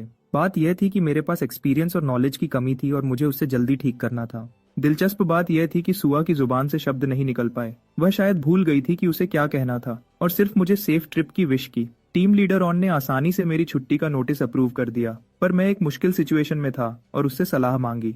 देखो, मैं एक टूटी फूटी बिच गरीब इंसान था जिसके पास न कोई करियर था, न टैलेंट, न कोई खास ख्वाहिश। मुझे ये सब पैसा मिल गया उन लोगों से जलते हुए जिन्होंने अपनी पूरी जिंदगी अपने सपनों पर खर्च की थी। यहाँ पर मेरे बॉस ने मेरे ख्यालों पर तनकीद की और सीधे से उन्हें बकवास बुलाया। मैं उसके इस रूप को देखकर हैरान था। उसने मुझे अपने बचपन के सपने के बारे में बताया कि वह गोल्फ प्लेयर बनना चाहता था। लीडर ऑन ने इतनी प्रैक्टिस की थी कि उसकी हाथों की खाल उतर गई थी, फिर भी वह लगा रहा। मैं जानता था कि वह अपने सपने को पूरा करके खुश था, पर फिर एक दिन उसकी दुनिया टूट गई। उस बेचारे बंदे को पता चला कि उसे अपने सपने को फाइनेंस करने के लिए उसके पेरेंट्स को कितनी ज्यादा फीस देनी पड़ी थी। सब कुछ के बावजूद ऑन को अपना सपना मार देने का मुश्किल फैसला लेना पड़ा और ऑफिस में आना पड़ा। उसका नया सपना अपने परिवार के साथ रहना और बस कैजुअल बेसबॉल गेम देखना है। अपनी बुद्धिमानी से मुझे समझाते हुए उसने जोर दिया कि जिंदगी में सपनों को पूरा करने के बहुत सारे मौके होते हैं और सपनों के पीछे पागल नहीं होना चाहिए। इतनी देर तक मैं चुपचाप उसकी सलाह सुन रहा था और मैं अंदर से हिल गया। मेरे ख्याल और साफ हो गए, जिससे मुझे एक एक कदम उठाने और जिंदगी आहिस्ता आहिस्ता आगे बढ़ाने की इजाजत मिली। आखिरकार मेरा नोजी बॉस मेरे पास आया और उसने बड़े सवाल का जवाब पूछने का फैसला किया। मैंने कितना पैसा कमाया? मैंने गोलमोल बातें शुरू की। गांगनम गो में एक एवरेज अपार्टमेंट की कीमत के बारे में पूछा। उस वक्त जवाब $2 बिलियन था और उस नंबर को रेफरेंस बनाकर मैंने अपने कान में उसको वह पैसा फुसफुसाया जो मैंने कमाया था। ये कहना ठीक होगा कि उस आदमी का मुंह हैरानी से खुला रह गया। वह रियलिटी पर सवाल उठा रहा था। एक हिस्सा सच में मुझ पर फख्र कर रहा था, क्योंकि मैं सिर्फ ऑफिस वर्कर बनकर नहीं जा रहा था, बल्कि एक आदमी जो ऑफिशियली ट्रिलियंस के दायरे में दाखिल हो चुका था। इस बातचीत के तुरंत बाद मैंने सामान पैक किया और एयरपोर्ट के लिए निकल गया। तुरंत मैंने फर्स्ट क्लास में प्रीमियम ट्रीटमेंट नोटिस किया और याद आया कि इकोनॉमी में उड़ना कितना बेकार होता था। मैं खुशी से गुनगुनाते हुए पीछे होकर बैठ गया, जब तक कि मेरी दाईं तरफ से एक आवाज ने मेरा ध्यान नहीं खींचा। यह औरत कॉल पर थी, तो जब हमारी आंखें मिली मैंने उसे हाथ हिलाकर हेलो कहा। उसने मुझसे माफी मांगने के लिए अपना कॉल काट दिया। इस चीज को बिजनेस अपॉर्चुनिटी के रूप में इस्तेमाल करने की जिज्ञासा, क्यूरियोसिटी में उस औरत ने मुझे अपना पर्सनल बिजनेस कार्ड थमा दिया। वो जिन युग्युंग थी, एक एग्जीक्यूटिव डायरेक्टर और अपनी उम्र के हिसाब से एक शानदार सक्सेस स्टोरी। जब मैं उसके कार्ड के डिटेल्स पढ़ रहा था, मैंने खुद को एक फार्मास्यूटिकल कंपनी का एक आम सेल्स रेप बताया।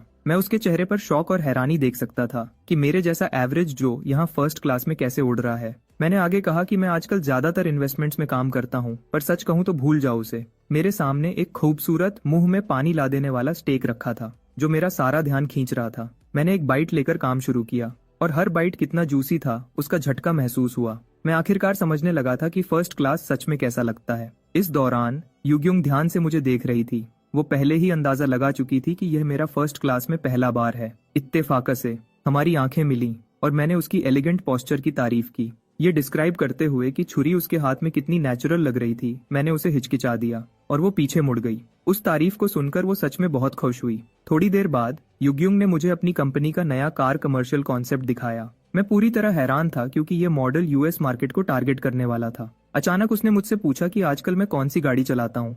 हालांकि मैं एक हम्बल आदमी हूँ, मैंने कैजुअल तरीके से अपनी फेरारी होने का दिखावा किया। वो औरत पूरी तरह शॉक में फ्रीज हो गई और मुझे बताया कि वो स्पोर्ट्स मॉडल्स और इलेक्ट्रिक व्हीकल्स पर भी काम कर रही है। मैंने एक्चुअली अपनी जिंदगी के एक दौर में मायराई इलेक्ट्रिक कार चलाने के अपने एक्सपीरियंस को जोड़ा। मैं देख सकता था कि उसका चेहरा खुशी से चमक उठा था, मेरे एक्सपीरियंस के बारे में सुनने के लिए तैयार। जब तक कि मैंने उस औरत को कार के एक्सेलरेटर और ब्रेक सिस्टम की तनकीद करके तबाह नहीं कर दिया। हालांकि मैं सच में अपना एक्सपीरियंस बयान कर रहा था, युगयुंग यहाँ होश खो रही थी। उसी वक्त मुझे रियलाइज हुआ कि मैं कितना बदल चुका हूँ। पहले मुझे उसकी कैलिबर की औरत से ऐसे खुलकर बात करने की हिम्मत भी नहीं थी। उसकी रुचि, इंटरेस्ट्स में झांकने का फैसला करते हुए मुझे पता चला कि युगयुंग को बचपन में कार्स का शौक था। वो एक एंथुजियस्ट थी जिसने दर्जनों अलग अलग कार्स चलाई थी। क्यूरियस होकर मैंने डिटेल्स पूछी। उसका रीसेंट एक्सपीरियंस मिनी चलाने का था। उसको उसकी खूबसूरत डिजाइन की वजह से बहुत पसंद आई थी। मैं आखिरकार देख सकता था कि उसका चेहरा फिर से चमक रहा था। फ्लाइट आगे बढ़ी और हम सैन फ्रांसिस्को एयरपोर्ट पर उतरने ही वाले थे। युगयुंग फ्लाइट के बाकी हिस्से में अपनी कंपनी स्पेसिफिक्स और मार्केट डिफिकल्टीज के बारे में बातें करती रही।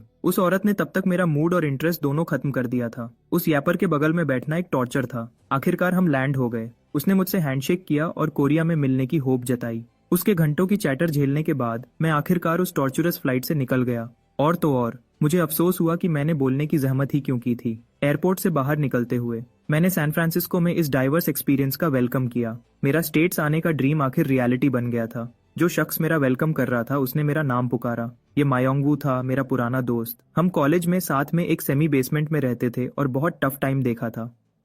वो मेरा राइड और डाई था जब तक उसकी किस्मत नहीं खुली और उसको यहाँ की एक कंपनी में अमेजिंग रोल नहीं मिल गया। मैं उसकी चबी फेस और ब्लोटेड बेली देखे बिना नहीं रह सका। वो स्टिकमैन से सीधा बॉलिंग बॉल बन गया था।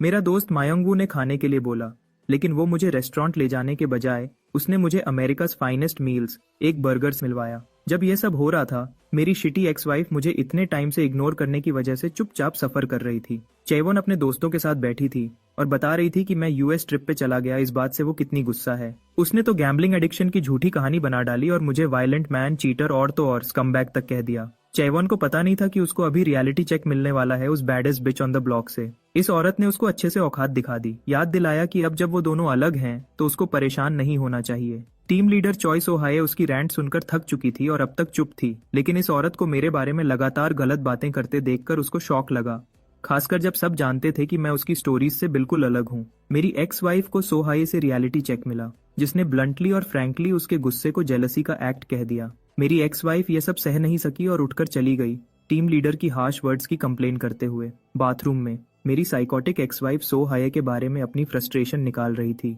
गुस्से में बड़बड़ाते हुए। चेवोन को रियलाइज हुआ कि कोई उसकी बुलशिट स्टोरी पे बिलीव नहीं कर रहा, पर मजेदार बात यह है कि ये पागल औरत भी क्रिप्टो में इन्वेस्टिंग करने लगी थी और उसका प्लान था कि वो अपने वेल्थ से सबको चुप करा देगी। अगले दिन वो एक बंदा जो ग्रुप चैट में मेरे खिलाफ कीबोर्ड वॉरियर बना था, अपने इन्वेस्टमेंट पे 10% रिटर्न की ढींग मार रहा था। उसने मुझे इम्पेशेंट गाय कहकर मजाक उड़ाया और दूसरों को एडवाइस किया कि बेस्ट अपॉर्चुनिटी देखकर इन्वेस्ट करो। फनी थिंग ये है कि मेरे कोवर्कर्स भी उसका ईगो मैनियकल बिहेवियर नोटिस कर रहे थे। टीम लीडर ऑन भी इन्वेस्टिंग के आइडिया में डूब गया और अफसोस कर रहा था कि वो पहले बोल्ड क्यों नहीं हुआ। उसका दिमाग कॉइन्स के आइडिया से भरा हुआ था, जबकि मेरे बॉस एक डायलेमा में थे। उसके दोस्त ने कैजुअली मान लिया कि उसने सारा अमाउंट सेल कर दिया, ट्रस्टिंग माई गट। रियलिटी ये है कि कॉइन्स तो राइज और फॉल होने के लिए ही बने हैं, पर रियल गट्स चाहिए होते हैं राइजिंग कॉइन को सेल करने के लिए, ये जानकर कि कब रुकना है। जिस मोमेंट उसने मेरा मैसेज पढ़ा कि मैंने सारे कॉइन सेल कर दिए हैं, वो समझ गया कि उसको क्या करना है। वापस स्टेट्स आकर मैं यहाँ एक बर्गर सेट एंजॉय कर रहा हूँ और ट्रू जॉय महसूस कर रहा हूँ। म्योंगू चाहता था कि मैं जितने दिन विजिट पे रहूंगा वो मेरा ख्याल रखे, ये जाने बिना कि मैंने अब तक NBA प्लेयर से भी ज्यादा पैसा बना लिया था। म्योंगू का ध्यान 2 अमेरिकन की आवाज पर गया। वो उसे खान कहकर बुला रहे थे, जो सुनकर मुझे थोड़ा अजीब लगा। क्रिस और हेलेना यहाँ अमेरिका में उसके नए बडीज हैं। वो म्योंगू के साथ टेबल शेयर कर रहे थे और उसकी डायनामिक कंट्रोल मॉडल पर किए गए काम की खूब तारीफ कर रहे थे। मुझे क्यूरियोसिटी हुई तो मैंने तुरंत उससे इस बारे में पूछा और पता चला कि ये ऑटोमेटिक ड्राइविंग के लिए एक सॉफ्टवेयर है। ग्लासेस पहना हुआ वो नर्डी गाय क्रिस एक स्टार्टअप कंपनी चलाता है जिसका नाम ऑरोरा है। हेलेना भी कुछ ऐसी ही है और वो भी एक कंपनी रन करती है जो इको फ्रेंडली प्रोडक्ट्स पर फोकस करती है। मैं जान गया कि वो दोनों एंटरप्रेन्योर्स हैं और खुद को रोक नहीं सका उनसे उनके स्टार्टिंग एक्सपीरियंस के बारे में पूछने से। क्रिस ने कंफर्म किया कि फेज मुश्किल जरूर होता है, लेकिन एंटरप्रेन्योर्स वो लोग होते हैं जो मुश्किलों से लड़कर रिवॉर्ड को एक्सपीरियंस करते हैं। ये माउंटेन टॉप चढ़ने से अलग नहीं था, जहां शानदार व्यू देखने को मिलता है। मैंने उन दोनों की बहुत तारीफ की। क्रिस ने मायोंग वू के एक्सेप्शनल टैलेंट को हाईलाइट किया, जो सिलिकॉन वैली के ब्रिलियंट आइडियाज को रियलिटी में बदलने के लिए रिस्पॉन्सिबल है।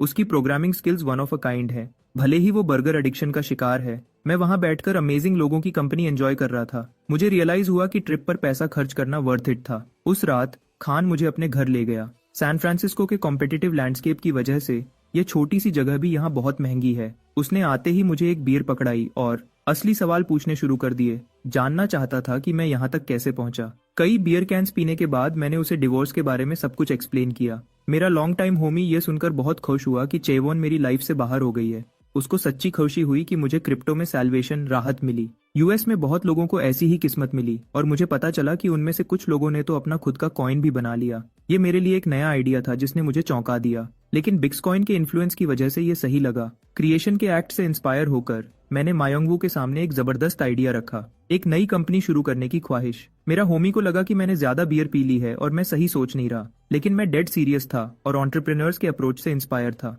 मेरा बेस्ट फ्रेंड होने के नाते मायोंग वू ने कंपनी शुरू करने के 3 जरूरी फैक्टर्स के बारे में बात की। पहला था कैपिटल सिक्योर करना, दूसरा था वो ग्रैंड आइडिया और सबसे जरूरी था सीईओ की क्वालिटीज। परफेक्ट कैपिटल और परफेक्ट आइडियाज होने के बावजूद भी कुछ फर्क नहीं पड़ता अगर सीईओ एक फकिंग मंकी हो। कैपिटल भी इंपॉर्टेंट है, पर वो इनफ नहीं था, ये मैंने सीखा। जिससे मैंने सोचना शुरू किया कि मुझे कैसा आदमी बनना पड़ेगा ताकि मैं अपनी विजन को रियलिटी बना सकूं।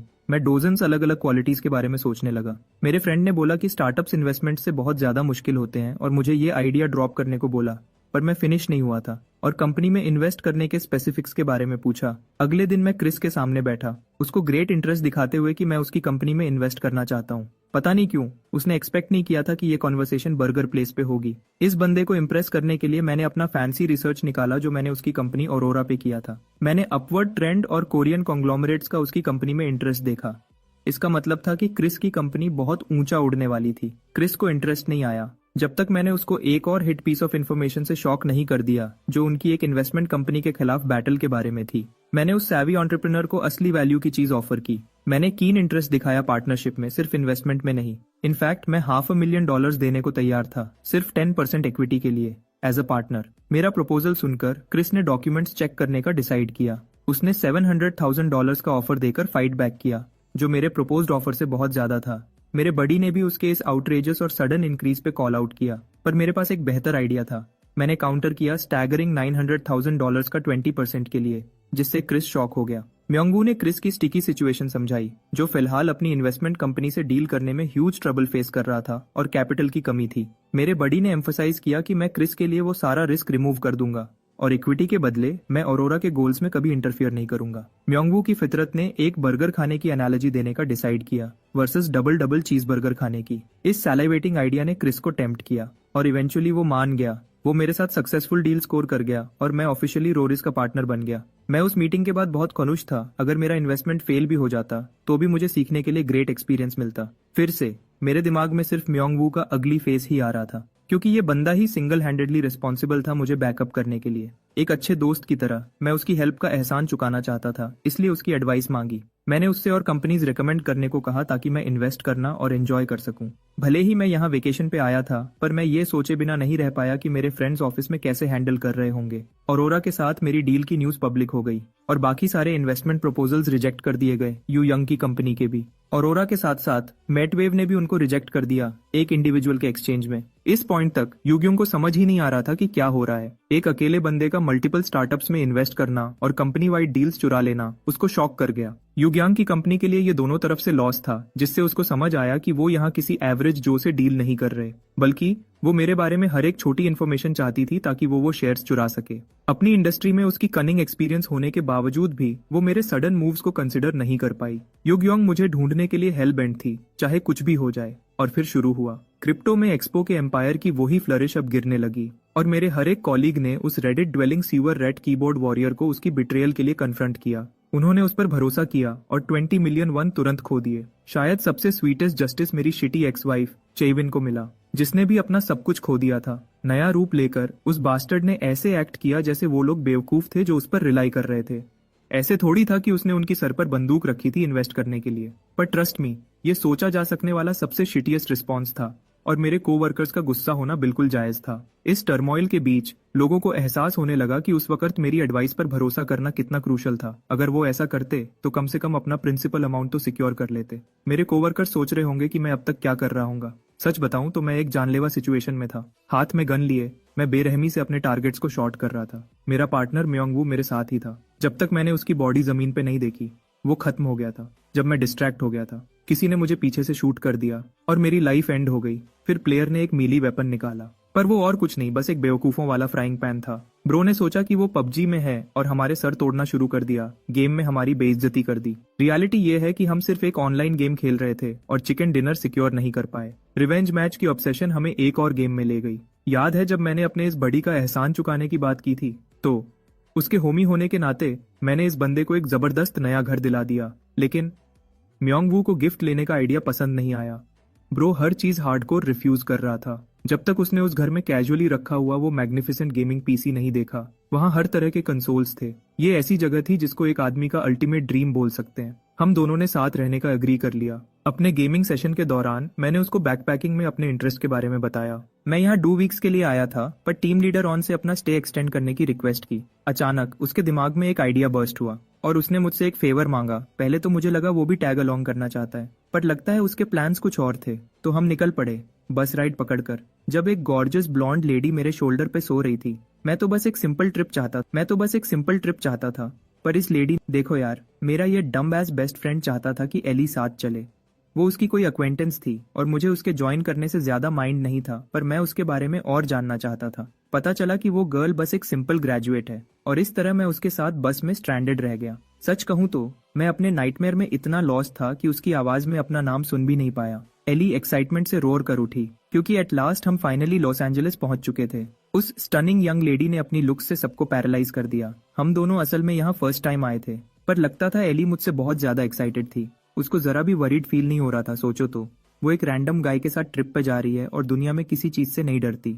उसके बिहेवियर से मुझे समझ आया कि मुझे कल्चर के बारे में और बहुत कुछ सीखना बाकी है। जब मैं अपने दिमाग में शिट ओवर थिंकिंग करने में बिजी था, वो मुझे इग्नोर करने की वजह से ग्रम्पी हो गई। मैंने अपोलोजाइज किया और उसको दोबारा ट्राई करने को कहा। पता चला कि एली के पास पूरी ट्रिप के लिए एक स्केड्यूल है जिसको हम फॉलो कर सकते हैं। मेरे लिए रिलैक्स करने का ये एक कन्वीनियंट आइडिया था, तो मैंने उसको फॉलो करना ठीक समझा। एली और मैंने सब कुछ एक्सप्लोर करना शुरू किया जो हमें मिल सकता था। यूनिवर्सल कंपनी HQB, सनसेट तक। मैंने उसके साथ अपनी मेमोरीज को एक फिजिकल फॉर्म दे दिया जब उसने मुझे फोटो शूट के लिए खींच लिया। ब्यूटीफुल सनसेट एंजॉय करते हुए हमने अपनी ट्रिप के नाम पर एक टोस्ट किया। एली को लगा कि मैं उसको फॉलो करते हुए एग्जॉस्टेड हो गया, पर सच तो यह था कि मुझे उसके साथ एक्सप्लोर करने में रियली फन टाइम मिला। मैं उसके बिना एले को इस तरह एक्सप्लोर भी नहीं कर पाता, तो मैं ग्रेटफुल फील कर रहा था। मेरे बारे में और जानने की एफर्ट में उसने मुझसे स्टेट्स आने में मेरे इंटरेस्ट के बारे में पूछा।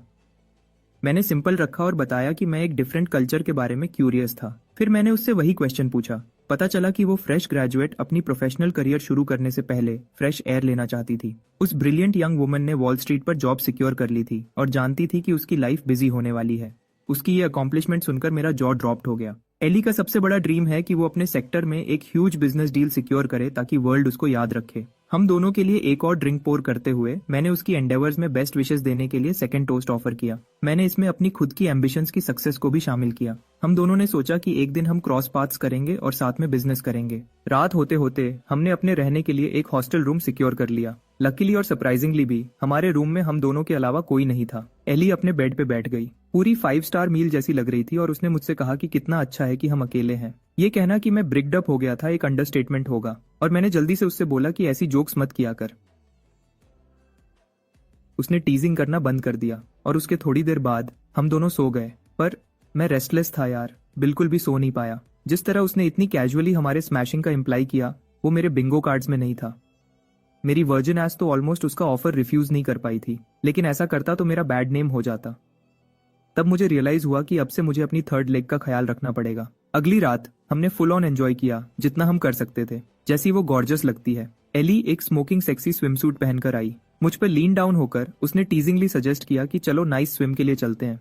मैंने क्रिप्टो गॉड से स्ट्रेंथ मांगी। पूल में उसने इतनी एलिगेंस से डाइव किया जबकि मैं तो चिकन आउट हो गया और उसके बाहर आने का वेट करता रहा। वेट और शाइनी लगते हुए वो पहले से भी ज्यादा गॉर्जियस दिख रही थी। मैंने उससे बताया कि मैं स्विमिंग में ज्यादा अच्छा नहीं हूँ, पर उसने इसको एक अपॉर्चुनिटी समझा और मुझे पानी में खींचने लगी। एली मेरा ट्यूटर बनना चाहती थी, पर भाई मैं तो शिटिंग ब्रिक्स था। एंड में अमेरिकन कल्चर बहुत ज्यादा इजी और ओपन लगी। मैं थोड़ा डिस्टेंस रखना और अपना रिलेशनशिप वैसा ही मेंटेन करना चाहता था, इसलिए मैंने उससे कहा कि मैं जल्दी चला जाऊंगा। इसी बीच कुछ क्लाउन्स आ गए हमारी पार्टी पे रेन करने। ये हॉट शॉट सोच रहे थे कि वो एली जैसी स्मोकिंग गन ब्यूटी को स्कोर कर लेंगे। शायद सबसे स्केरियस्ट पार्ट ये था कि उनमें से एक ड्यूड मुझ में इंटरेस्टेड था। Miss me out on that gay shit. Ellie ने उनका इन्विटेशन डिक्लाइन कर दिया, पर इन गाइस को रिजेक्ट होने की कोई परवाह ही नहीं थी। उसकी गॉर्जियस पर्सनालिटी ने उन क्लाउन्स में से एक को अल्यूरिंग लगी और वो उसको टच करने ही वाला था जब मैं स्वूप्ड इन उसका हाथ पकड़ा और उनसे कहा कि उसको टच मत करना। एली मुझे अपने डिफेंस में खड़ा देखकर शॉक्ड हो गई। मैं बड़ा आदमी बनकर डिफेंड तो कर बैठा, पर मुझे आगे क्या करना है इसका कोई आइडिया नहीं था। आई मीन वो 3-on-1 था और मेरी एस बीट होने वाली थी। मेरी मेन प्रायोरिटी एली की सेफ्टी सिक्योर करना थी, पर मेरे शॉक के लिए एली खुद उनके पास आई जैसे कि कोई बड़ी बात नहीं है। उनको कन्फ्रंट करते हुए उसने उन लूजर्स को डिमांड किया कि अगर वह चाहते हैं कि वह सब कुछ भूल जाए तो यहाँ से निकल जाएं। उन पंक्स ने उसे कहा कि किसी को हिट ऑन करना कोई क्राइम नहीं है, पर ऐसा लगता था कि एली प्रिपेयर्ड थी। अचानक गार्ड्स कहीं से पॉप आउट हो गए और मैं क्या बताऊं, उन 3 में से वो गे डूड अभी भी टर्न्ड ऑन लग रहा था। वो माचो लुकिंग बिहीमथ्स ने कैजुअली इन पेंसिल नेक्स से कहा कि औरतों को हरास करने के लिए उनके साथ आओ, और इस तरह वो गाइस स्वीप अवे कर दिए गए, जबकि एली और मैंने अपने ड्रिंक्स के साथ एक लवली टाइम शेयर किया। गार्ड्स ने उनके अनफॉर्चुनेट सिचुएशन के लिए कॉम्पेंसेट भी किया, एक कस्टम जो कोरिया जैसा ही था। ऐसा लगा कि एली मुझ में और भी ज्यादा इंटरेस्टेड हो गई। वह मेरे बैकग्राउंड, मेरी लाइफ के बारे में सुनना चाहती थी। मैंने उसे ब्लैंकली स्टेयर किया। फिर मैंने अपने चाइल्डहुड की मिसफॉर्चून रिवील की। मैंने शिटी और पूर लाइफ जी थी पेरेंट्स के बिना, और जैसे ही मैंने एली को अपनी फॉलन मैरिज के बारे में बताना शुरू किया, वह इंस्टेंटली मेरी तरफ से एंग्री हो गई और चेविन को विच कहा, मेरे साथ क्रैप जैसा ट्रीट करने के लिए। उसने सोचा कि मैं सुपरमैन हूं जो अपनी एक्स वाइफ की बुलशिट को एंड्योर किया, और ऑनेस्टली वह राइट हो सकती है। At the same time Ellie समझती है कि कोई मुझ में इंटरेस्ट क्यों लेगा। उसने मेरे बेस्ट क्वालिटीज चार्ट आउट करना शुरू किए, ये हाईलाइट करते हुए कि मैं कितना रिस्पेक्टफुल हूँ और कोई भी वुमन इस पे फॉल हो जाएगी। उसकी बीमिंग स्माइल से ऐसा लगा कि वह मुझे हिट ऑन कर रही है। तो आखिर में हमने डिसाइड किया कि कॉल इट अ नाइट करते हैं। होटल रूम में रेस्ट करते हुए मैंने खुद को थोड़ा काम डाउन करते हुए पाया। मैं झूठ बोलूंगा अगर ये कहूं कि मैं उस दौरान एली की गॉर्जियस लुक्स और बीमिंग पर्सनालिटी के बारे में नहीं सोच रहा था। ग्राइंड पे फोकस करते हुए मैंने मार्केट चेक किया और एक्सपी पील के स्टैगरिंग डिमाइस के बारे में पता चला। वही हाल बाकी क्रिप्टो कॉइन्स का भी था। सबने टॉन ऑफ लॉसेस एक्सपीरियंस किए। मैंने खुद को लकी पाया कि राइट टाइम पे सेल कर दिया था। एली अचानक स्ट्रेंज आवर पर मेरे डोर पर आई, तो मैंने जल्दी से दरवाजा खोला ताकि उसे वेलकम कर सकूं। मुझे लगता है मेरा ब्रेन मेल्ट हो गया उसकी सिल्क ड्रेस को उसकी बॉडी पर रैप्ड देखते ही। यप, मैं किसी भी गाय की तरह शॉर्ट सर्किटिंग हो रहा था। मैंने उसे कन्फ्रंट करने की ट्राई की, पर उसने मेरे लिप पर फिंगर रख दी। ये वह मोमेंट था जब मैं जान गया कि मैं अबाउट टू गेट लेड हूँ। वो मेरे बेड शेयर करने लगी, लास वेगस के नाइट टाइम व्यू पर क्वेश्चन करते हुए। मैंने उसे मोस्ट ब्यूटीफुल माना। मैंने ऐड किया कि सांता मोनिका बीच अपनी नेचुरल ब्यूटी से उसको अच्छी तरह कॉन्ट्रास्ट करता है। मुझे और टीज करते हुए एली ने पूछा कि क्या मैं फाइन हूँ उसके साथ इस तरह चैटिंग करते हुए। ऑफ कोर्स ये वुमन डिलिशियस एज हेल लग रही थी, पर मैं तो यहाँ कोरियन एंथम गा रहा था ताकि आखिर तक अपनी वर्जिनिटी प्रिजर्व कर सकूं। उसने रियलाइज किया कि मैं उसके अटेम्प्ट्स इवेड करने की कोशिश कर रहा हूँ और उसने रीजन पूछा। शीट को ग्रिपिंग करते हुए मैंने उसे अपने फियर्स के बारे में बताया। मैं पहले ही एक बार मैरिज से फॉल आउट हो चुका हूँ और अब मैं स्केर्डली अफ्रेड हूँ कि एक मोमेंट्स वर्थ ऑफ प्लेजर के लिए सब कुछ लूज न कर दूं। आइडिया तो टेम्पटिंग लग रहा था, पर एली एक गुड फ्रेंड है जिसके साथ मैं कॉम्प्लिकेट नहीं करना चाहता था। मेरे एक्सप्लेनेशन ने उसे रियली बम्ड आउट कर दिया। एक ऑल्टरनेटिव के तौर पर उसने मुझसे बेग किया कि हम पूरी रात स्टे अप करके बातें करते हैं। मैं उसके लिए ओके था। हमने बंच ऑफ डिफरेंट टॉपिक्स पे स्पीक किया इससे पहले कि मैं क्रैश आउट हो गया। वह थी अभी भी अवेक थी, मेरे फेस से प्ले कर रही थी। डिसअपॉइंटेड थी कि मैं जल्दी फेंट हो गया। इस मोमेंट को एक कैश ग्रैब की तरह यूज करते हुए वह एंजॉयबली मेरे बॉडी के क्लोज आई। अपनी पैंट्स में अनेबल टू गेट होन की डिसअपॉइंटमेंट के बावजूद उसने रात के लिए एक हग से सेटल कर लिया। अगले दिन हमने अपनी इनक्रेडिबल ट्रिप के बाद एक दूसरे को फेयरवेल कहा। एली मेरे कोरिया वापस लौटने के प्लान्स के बारे में क्यूरियस थी। मैंने उसके असम्पशन को कंफर्म किया और उसे गुड बाय बोला, पर उसमें कुछ हेजिटेटेड था। इससे पहले कि उसने वार्मेस्ट हग से मुझे बुलडोज्ड कर दिया, अपना पूरा बॉडी प्रेस करते हुए। उसके स्ट्रेस बॉल्स भी इंक्लूडिंग द उसने मुझसे बेग किया कि कोरिया अराइव होते ही उसे मैसेज करूं। एक मोमेंट के लिए मैं भी अपने आर्म्स उसके चारों तरफ रैप करना चाहता था, पर हेजिटेटेड किया और स्टॉप्ड गया। मैंने फ्लाइट बोर्ड की और एयरपोर्ट से लेफ्ट हो गया, अपनी लॉन्ग ट्रिप के एंड को रेमिनिसिंग करते हुए। मैंने अमेरिका के एम्बिशियस लोगों के साथ वैल्यूएबल रिलेशनशिप्स बनाए थे, वह लोग जिनकी कंपनी मैं कोरिया में कभी एंजॉय नहीं कर पाता। हर सिटी अपने तरीके से ट्रिमेंडस और डिफरेंट थी। सब कुछ ह्यूज कैपिटल के चंक्स से ड्रिवन था। अमेरिका को इस तरह फ्लरिश करते देखकर मेरे अंदर एक ड्रीम इग्नाइट हो गया। और ज्यादा डू मोर करने की और ज्यादा ग्रेटर रिस्क लेने की और आगे स्ट्राइव फर्दर बियॉन्ड करने की डिजायर। सबसे ज्यादा मैं पहले से भी ज्यादा मनी अर्न करना चाहता था। ये बात मुझे हमेशा बॉदर करती थी कि बिलियनर्स बुढ़ापे में भी हार्ड वर्क क्यों करते हैं। ये इसलिए नहीं कि उन्हें करना पड़ता है, बल्कि इसलिए क्योंकि मनी अर्न करना सबसे एक्साइटिंग वेंचर था। फाइनली मैं एयरपोर्ट पर लैंड हुआ, जहां मेरे बडी ने मुझे ग्रेट जॉय के साथ ग्रीट किया। जुंगियोप अकेला नहीं आया था, बल्कि सुआ को भी साथ लाया था। उसने मुझे ग्रीट किया और मेरी ट्रिप के बारे में पूछा, और उसे देखकर मैं तो लिट अप हो गया। हम आपस में टॉक कर रहे थे, जबकि जुंगियोप शायद अल्टीमेट विंगमैन की तरह हमें बाउंस ऑफ होते हुए देख रहा था। हंग्री थे, हमने लंच करने का सेटल किया। ऑफ कोर्स मैं उन्हें 5 स्टार होटल में ट्रीट करने वाला था। इस पूरे टाइम चेविन मुझे मैसेज करती रही, पर मैंने उसे घास तक नहीं डाली। मैंने अपने अपार्टमेंट के कंफर्ट को एंजॉय किया। अमेरिका के इनक्रेडिबल व्यू के बावजूद मुझे अभी भी अपने प्लेस की सीनरी से बायस था। फाइनली मैंने उन सब लोगों के मैसेजेस चेक किए जिन्होंने मुझे हिटअप किया था। कॉसाइल डेड, और एली ने मुझे एक्साइटिंग न्यूज दी, जबकि मैं स्टेट्स को और ज्यादा विजिट करने के अपने फ्यूचर प्लान्स के बारे में सोच रहा था। मैसेजेस में मुझे चीवान का मैसेज मिला। उसने एक इमोशनल टेक्स्ट लिखा, ऐसा एक्ट कर रही थी जैसे कि उसके बिना डील पे जाकर लॉस मेरा हुआ है। ये वुमन एक रोमांटिक फिलोसोफर की तरह एक्ट कर रही थी और मुझसे इन लव होने के फीलिंग्स कन्फेस किए। सिर्फ वह मैसेज पढ़कर मुझे चिल्स आ गए। क्लियरली इस बिच को एक थेरेपिस्ट से अपॉइंटमेंट की जरूरत थी। इसी बीच चेविन ऑल बाय हरसेल्फ थी, जानती थी कि मैंने उसे फिर से गोस्ट कर दिया है। वह रोमांटिक साइड एक मेनेसिंग वन में बदल गई। पहले उसने मुझे इडियट कहा, फिर उसने खुद को यह कंफर्ट दिया कि वह अपनी लाइफ में मूव ऑन कर चुकी है, और मुझे थ्रेटन किया कि वर्क पर मेरी लाइफ कॉम्प्लिकेटेड होने वाली है। मैं उससे अफ्रेड था और उसे फिर से ब्लॉक कर दिया। एक बार फिर इस ईविल वेंच से डिवोर्स लेने के अपने डिसीजन पर कन्विंस्ड हो गया। अगले दिन मैं अपने बडीज के लिए होल बंच ऑफ सुवेनियर्स लेकर ऑफिस आया। मेरे अटर शॉक के लिए हर कोई लूमिंग ओवर और डिस्पेयर में था।